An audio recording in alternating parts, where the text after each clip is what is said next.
All right, guys, so we traded up our excavator. About 2 weeks ago now, we sold the Caterpillar 303 that we've done a lot of videos on, and we got something quite a bit bigger. Take a look. So this came out of an auction in California and came all the way across the country.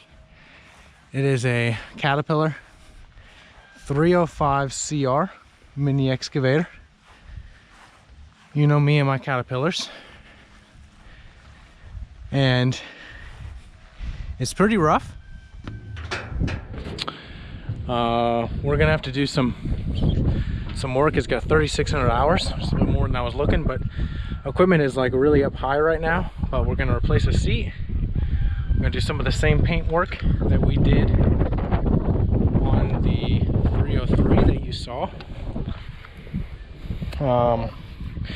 Got some fiberglass work to do here, but it does start and run. In fact, I'll go ahead and start it up.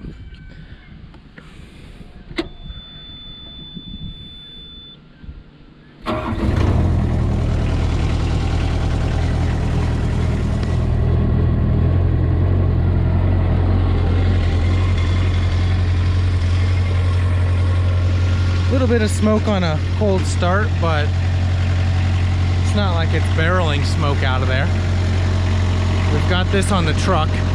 In the truck we've got this piece, but I'm gonna go ahead and get this thing unloaded.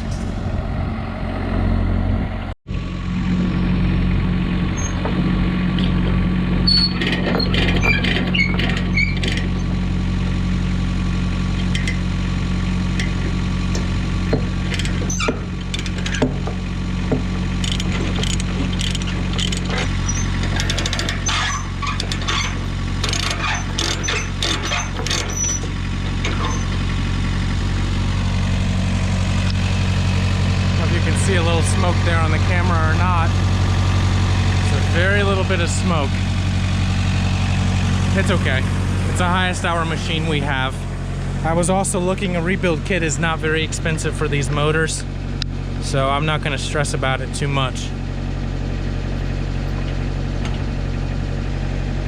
It definitely does not sound bad. And this thing is way, way bigger than our 303.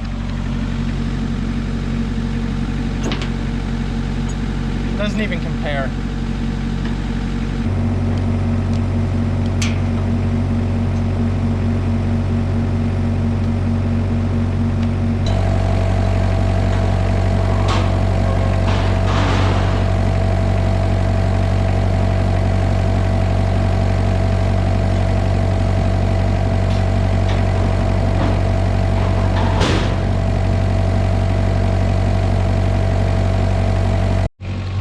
We're gonna get this thing unloaded.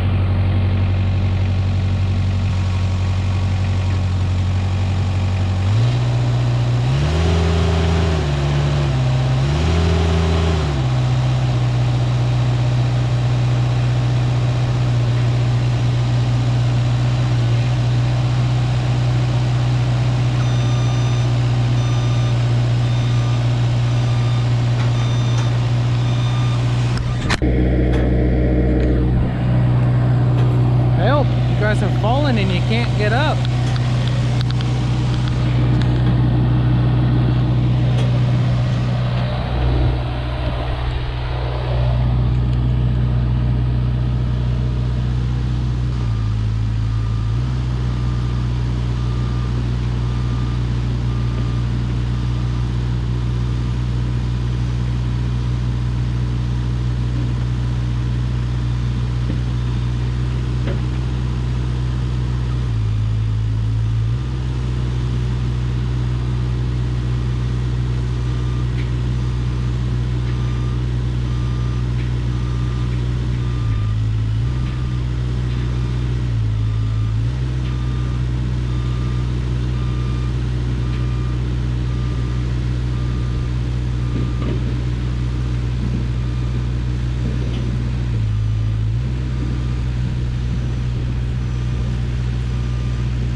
All right, fellas, so we are going to, with the empty trailer, we're gonna go back and get our scale weight empty. So I believe that this is the largest excavator that I could have purchased and still hauled it on this flatbed trailer with this pickup without a CDL. So you know, keeping it under 26,000. So let me show you something real quick. So here's my scale ticket, okay, and I'm at 24,860, which is definitely under CDL. That's with the excavator on it.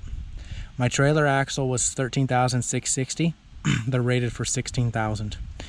My steer axle is okay. My drive axle is actually a little overweight. So the truck is GVW'd for 10,000 pounds. So the bed weight is actually a little high, about 1,200 pounds high. So next time I need to load the excavator a little bit further back on the axle to put less tongue weight down.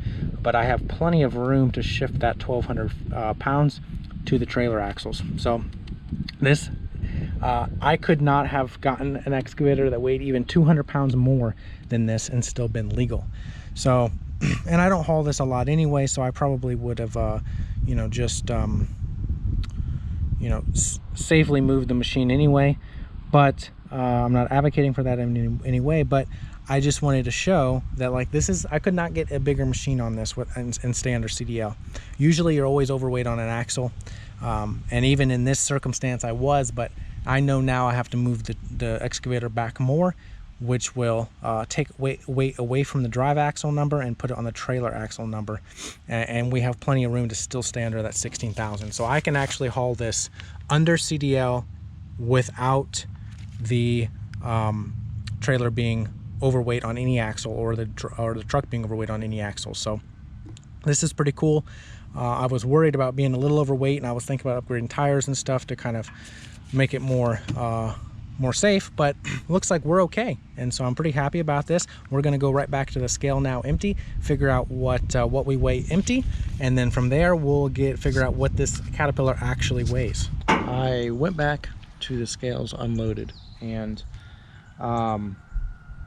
we weighed 14,020 pounds unloaded, and we weighed 24,860 pounds loaded.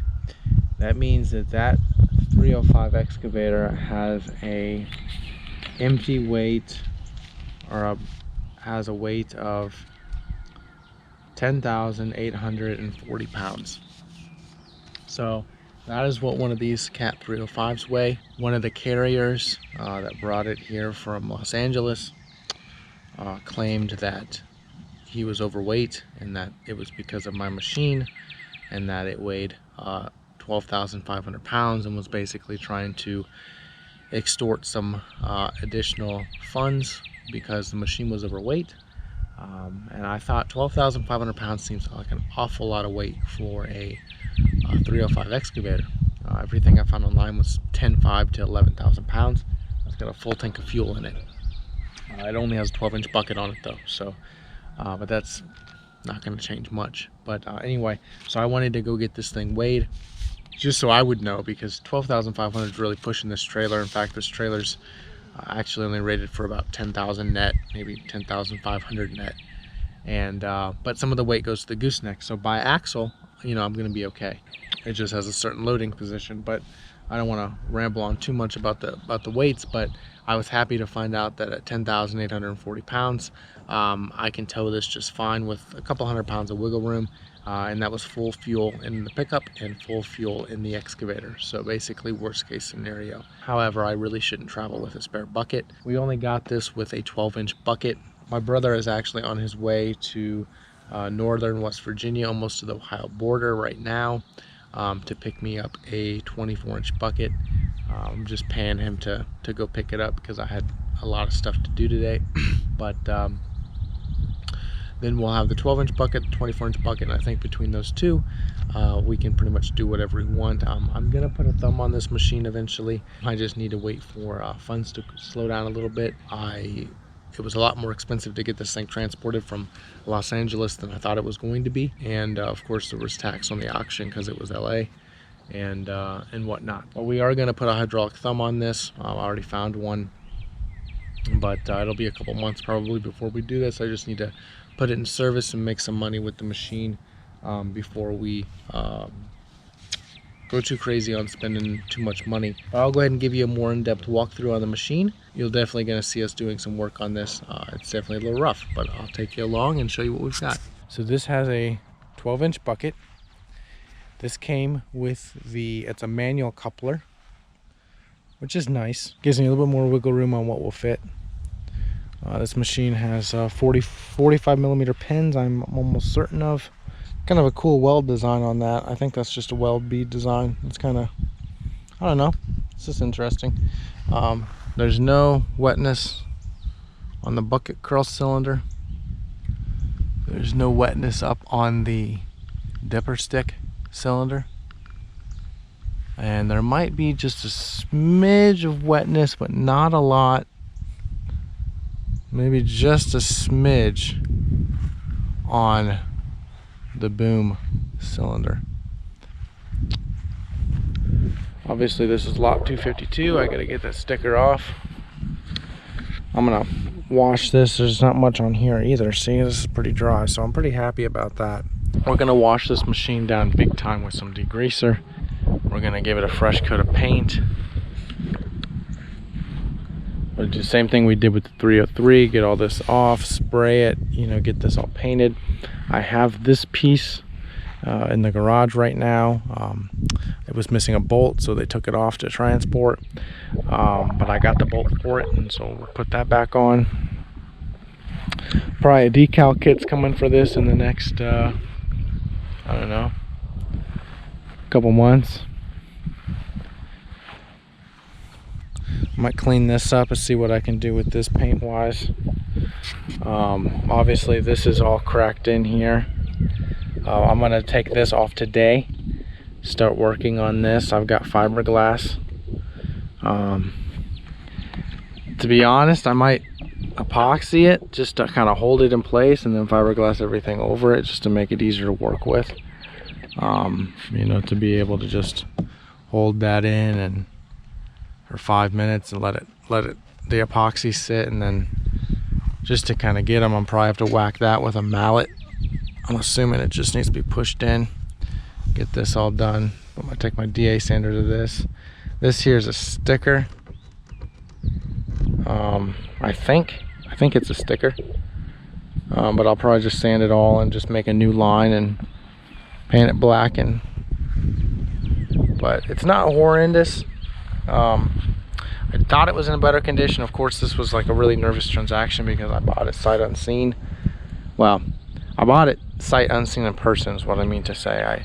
I had pictures and not even a video of it running, just that it was told that it ran, and the finals look pretty good. There's not a lot of undercarriage wear, which is good. I was going to call Orion, the construction company, see if they would give me any sort of maintenance records for it. They may or may not. If not, I was going to call Hawthorne Cat and see if they had any maintenance numbers for the serial maintenance records for the serial number, just to give me an idea what has and hasn't been done. But there's no leakage in the finals. Tracks are, I don't know, 60%. A couple rips in them, but not in an area that's going to be catastrophic. Starts right up. Does smoke a little bit, that I'm a little concerned about, but I'm gonna you know, rubber mat stall mats for horses. I'm gonna take a piece, cut this out, and just construction adhesive glue that on. I have a piece of it laying around here somewhere. I'm gonna do the same thing here just to get some rubber back on those. I think that'll work out fine. It's got 3,653 hours. I've already ran it an hour. It's gonna need a new seat. I'm having a hard time finding this seat model. I'm looking for it still. It's not the same style as my 262 skid loader. It's a different style because it's got a removable rest, but I'm trying to find a cushion pad for it, not the whole seat, because I don't want to spend a whole lot. But let's see, I filled that up.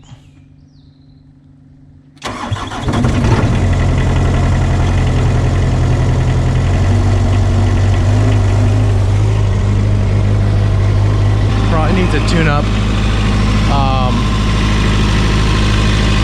I don't know if you can tell, it smokes a little bit there. Let me show you how much lift this thing has. The 303 would only lift under certain circumstances. Like you had to lift the boom first, then the blade. It wouldn't lift, the machine wouldn't lift against the blade down type of stuff. This machine has a lot of power.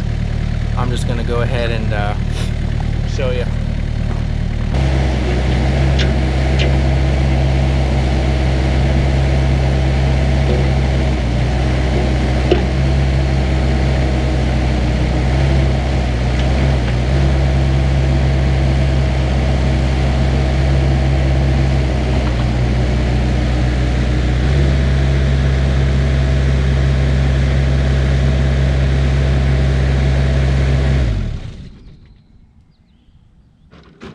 If you watched any of our 303 videos, the 303 would have never done that.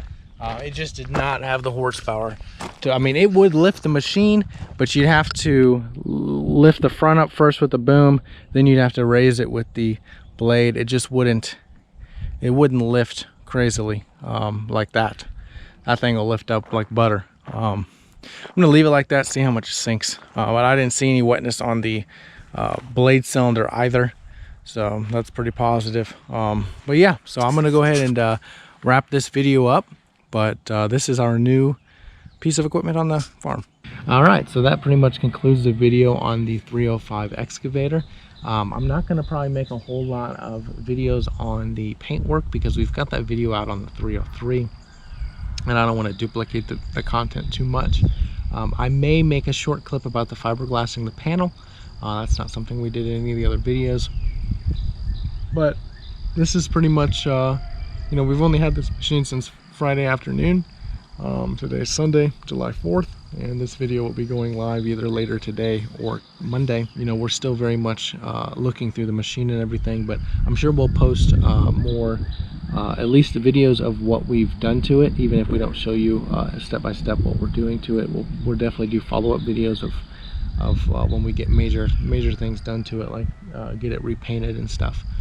So definitely like and subscribe, and we'll continue bringing more videos of things on the farm. Thanks.